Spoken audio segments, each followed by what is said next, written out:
बिस्मिल्लाहिर्रहमानिर्रहीम। अस्सलाम वालेकुम नादरीन, आप यूट्यूब चैनल देख रहे हैं। मैं इमरान खान हूँ। इमरान खान साहब ने गुजरावाला भी छीन लिया। यानी पीएमएलएन की जो पॉलिटिकल पार्टी है, इसके बारे में बहुत सारे लोग ये कहते थे कि ये जीटी रोड की पॉलिटिकल पार्टी है।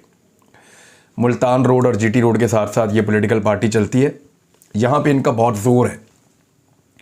यहीं से ये लोग 50-60 सीटें निकाल लेते थे और यहीं से पीएमएलएन की एक ताकत बनती थी इन दो एरियाज से। अब ऐसा लगता है कि इमरान खान साहब का ये जो लॉन्ग मार्च है, जिस तरीके से उन्होंने इसको डिज़ाइन किया है, जिन इलाकों से और हलकों से होकर वो गुजर रहे हैं, क्योंकि मोटरवे की सराउंडिंग के अंदर जितनी सीटें वो पहले भी पाकिस्तान तहरीक इंसाफ ने जीत ली थी। जीटी रोड पे पीएमएलएन मजबूत कहलाई जाती थी। अब अगर जीटी रोड पे जेलम तक का इलाका जो है वो सबसे अहम एरिया है।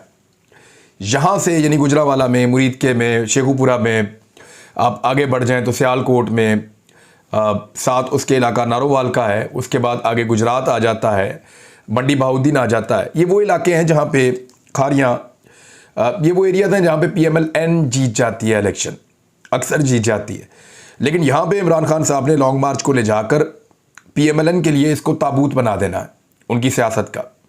क्योंकि जिस तरह लोग रिस्पॉन्ड कर रहे हैं, जो मनाजर हम देख रहे हैं, मैंने अपने सहाफ़ती करियर में ये वाले मनाजर इस तरह के नहीं देखे ना। इससे पहले मैंने कभी इस तरह का लॉन्ग मार्च देखा है। इस लॉन्ग मार्च को आप समझिए, इमरान खान साहब नए नए तजुर्बे करते हैं। आप गौर कीजिए कि जब भी वो कोई चीज़ करते हैं, नए तरीके से करते हैं और कभी भी नया तजर्बा करने से डरते नहीं हैं।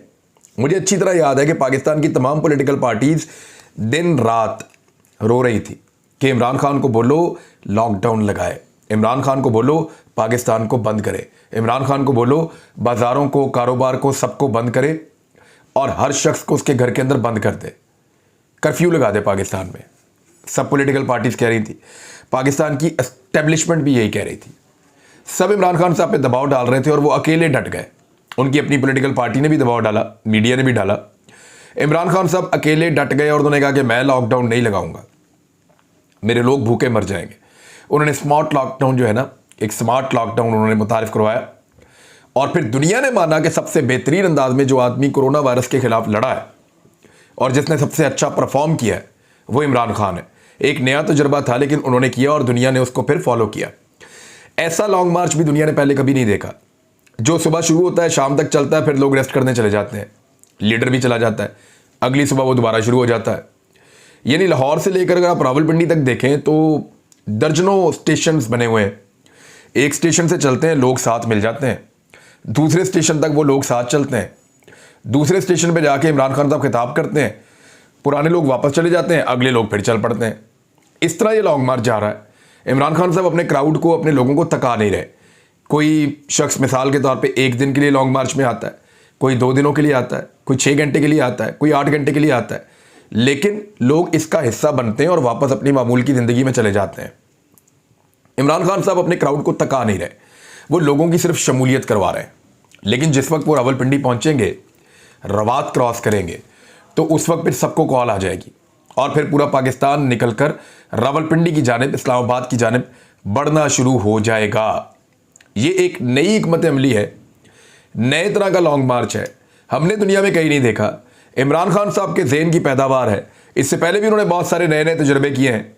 अब उनका ये नया तजुर्बा भी हम देख लेंगे कि कामयाब होते हैं या नाकाम होते हैं। लेकिन ये नई चीज़ है, इससे पहले नहीं हुआ था। हमने दुनिया में पॉलिटिकल साइंस के अंदर कभी इस तरह का लॉन्ग मार्च नहीं पढ़ा।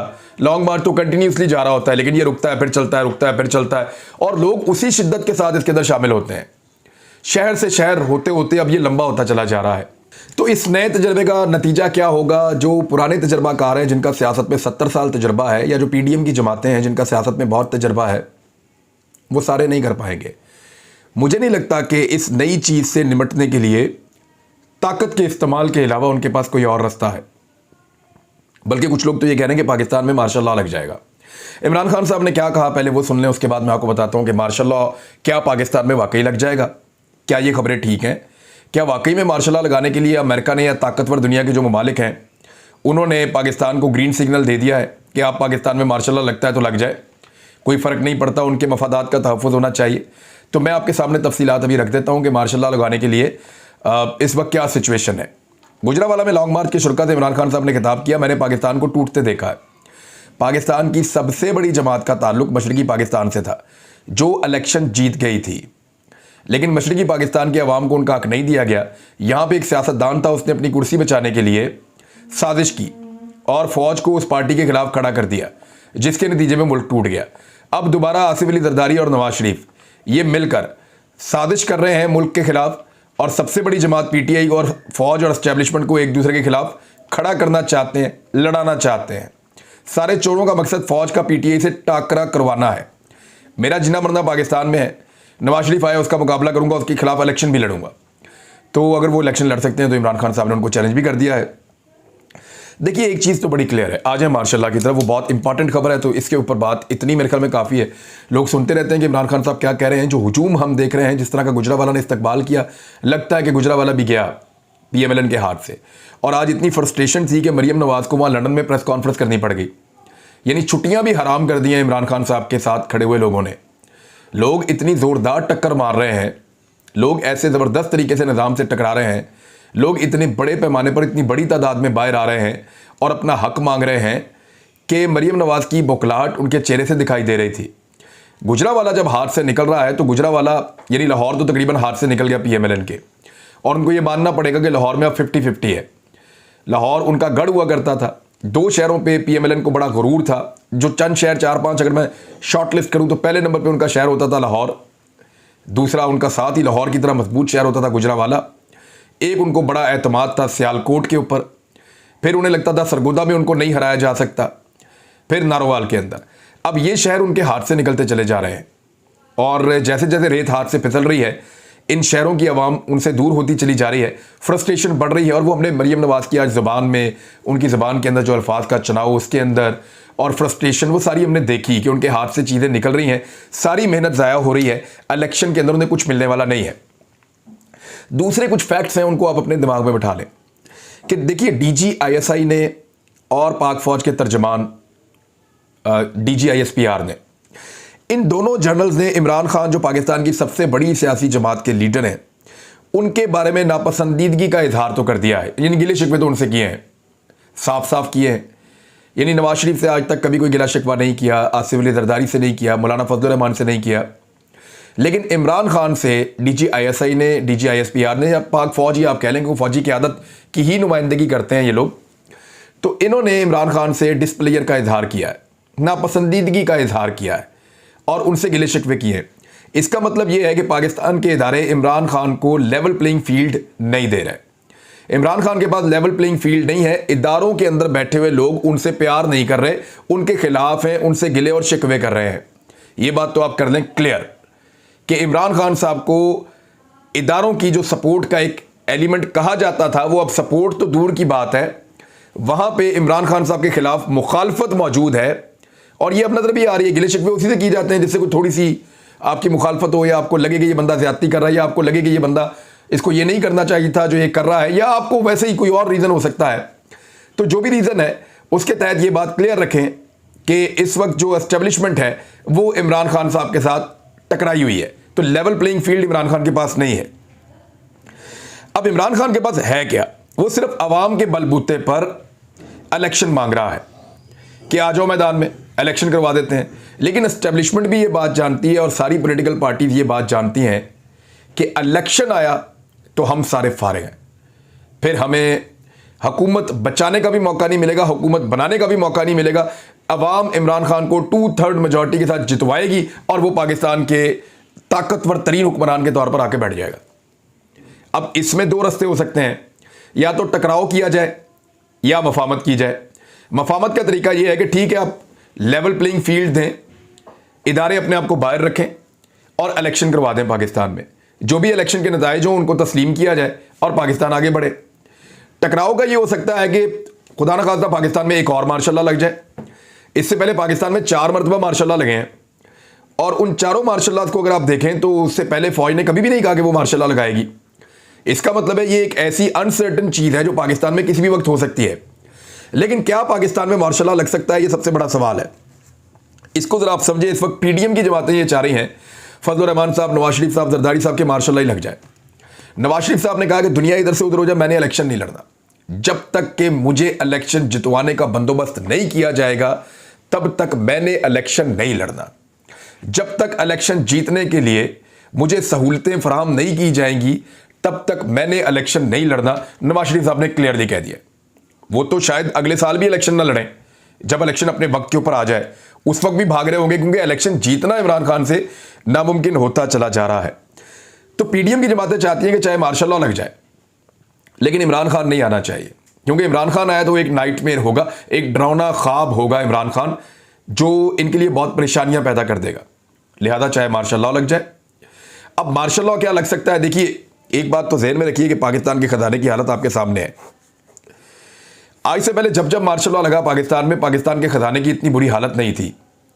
इस वक्त पाकिस्तान के खजाने की बहुत बुरी हालत है और कहीं से बहुत ज़्यादा पैसा आने की तवक्को भी नहीं है, और ना कोई यहाँ पे खित्ते में इतना बड़ा गेम हो रहा है जिस गेम की वजह से आलमी ताकतें पाकिस्तान के ऊपर पैसा खर्च करें। लिहाजा पाकिस्तान में मार्शल लॉ के इम्कानात अगर आप माशी तौर पे देखें तो पाकिस्तान इतना डाउन है कि ये तजर्बा बहुत मुश्किल होगा। दूसरा, अभी जो लोग बुरा भला कह रहे हैं महंगाई पे, गुर्बत, बेरोजगारी पे, बैड गवर्नेंस पे, ये सब बुरा भला लोग पीडीएम की 14 जमातें मिलकर ये गालियां खा रही हैं। अगर पाकिस्तान की फौज मार्शल लॉ लगा देती है या मार्शल लॉ लगाना पड़ जाता है तो ऐसी सूरत में ये जितने शिकवे गिले हैं अवाम के, जितना लोग बुरा भला कह रहे हैं, लोग फिर उसको कहेंगे जो इक्तदार में होगा। यानी जो मार्शल लॉ लगाएगा लोग उसके खिलाफ हो जाएंगे और वो कहेंगे जी हमारे तमाम मसाइल के लिए आप ही जिम्मेदार हैं। दूसरा, इमरान खान साहब का जो रिजीम चेंज ऑपरेशन का एक बयानिया था उसके ऊपर एक मोहर लग जाएगी कि बिल्कुल सही बात है, इमरान खान सही कह रहा था कि मुझे निकालने के लिए कोशिश की गई है और मुझे जबरदस्ती और ज्यादती करके निकाला गया है।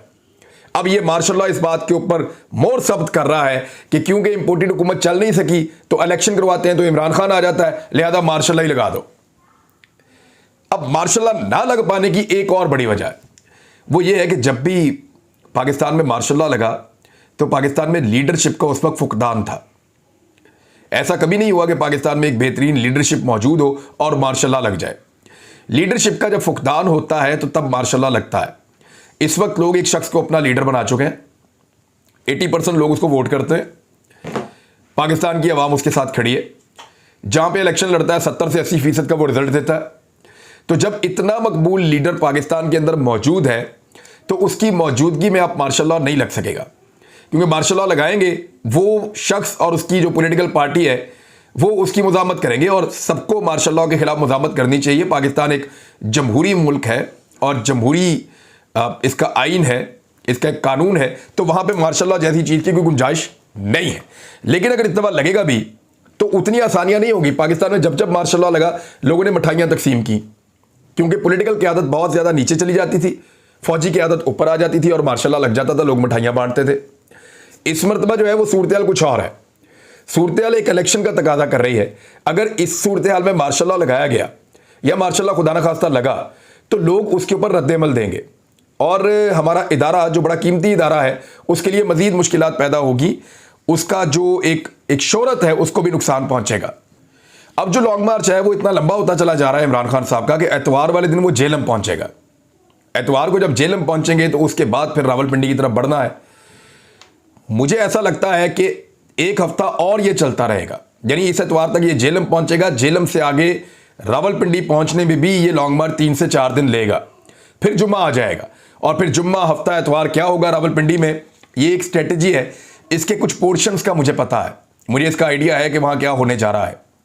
जो सहूलतकार हैं इस इंपोर्टेड हुकूमत के, उनको भी आइडिया है कि वहां क्या होने जा रहा है, और इसी की वजह से बहुत ज़्यादा तज़ब्ज़ुब है, बहुत ज़्यादा बेचैनी है। डिपेंड इस बात पे करता है कि पाकिस्तानी कितने बड़ी तादाद में अपना हक मांगने के लिए बाहर आते हैं।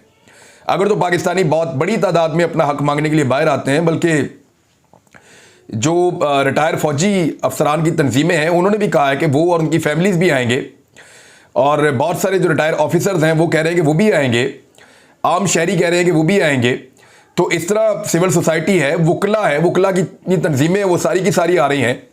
तो ऐसी सूरत हाल के अंदर मुश्किलात बढ़ती चली जाएंगी, और क्या होने जा रहा है सबको आइडिया है। मुझे भी ये इन्फॉर्मेशन कल कुछ हद तक मिली है, लेकिन इस वक्त वो बड़ी हसास है चीज़ें, तो मैं अभी आपके साथ शेयर नहीं कर रहा।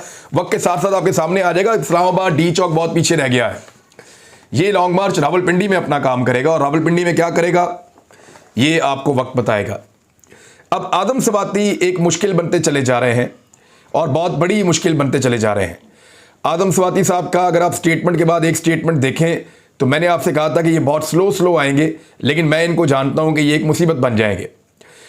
आदम स्वाति ने कहा कि मेरी इज्जत पर हाथ डाला गया है। राणा सनाउल्लाह, तुम सर्टिफाइड मुजरिम और झूठे हो, जो तुम बोरे हो वही काटोगे। मेरे घर में तलाशी के दौरान कीमती चीजें ले गए, मेरी जान निकाल लेते, इसकी कोई परवाह नहीं थी।